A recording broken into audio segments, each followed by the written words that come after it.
Well, it's time for another speaking tip. I've been getting a lot of speeches coming through with the International Speech Contest right now.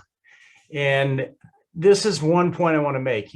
When you're giving a speech, and I've gone over this a lot, the importance of telling a story in the speech.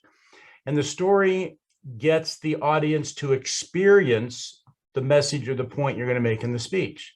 Therefore, the story should come before the message or the point, because you want them to experience it. And then the point comes after the story, and it makes sense because you just told them the story, and it's like the life lesson you learned or the thing that resolved the conflict in the story that changed your life.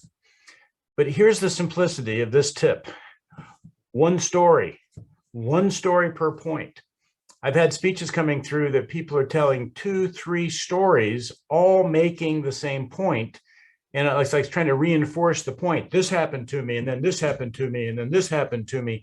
And when you do that, you actually dilute the power of the one story, because now they have 3, and you wind up confusing the audience because each story has different segments to it, different messages, different outcomes to it.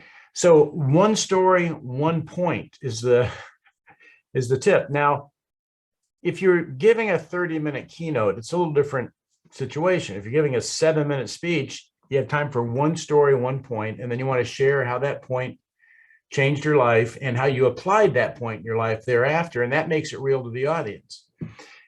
If you're doing a 30 or 60-minute keynote, you have an opportunity to tell several stories, but still the same rule applies. One story, one point.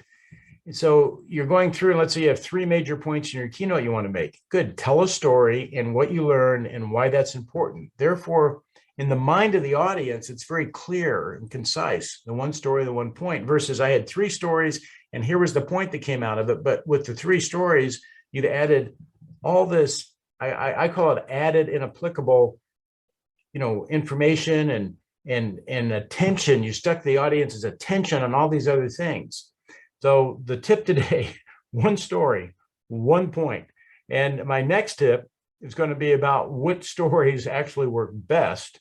But right now, one story, one point. Just try to keep that in mind. And that's going to make your speeches a lot simpler. And it gives you an opportunity to really tell that one story well versus rushing through 3 stories and trying to get all the points in it, and the setups and the conflicts and what was going on with it, the resolution that came up, and then you move to another one. Okay, so you can really develop the story a lot better if you're just telling one story. So it works a lot better in your speech. And I covered this in an earlier speaking tip, but there's a lot of things that inspire us. We don't have to put them all in our speech. We have X amount of time for the speech. You only have so much time to get your point across. So you have to throw out the things that don't make the speech work. Although there might be 100 things in your mind here that affected you, and that the why you believe this, and that inspired you to tell this story, but you only have that much time. One story, one point. Like Karate Kid with Danielson, left side of the road, right side of the road, middle of the road, squash like grape. One story, one point. That's the simple tip today. And I think that's going to make your speaking a lot more concise and a lot more easily understood by the audience. I'll see you next week.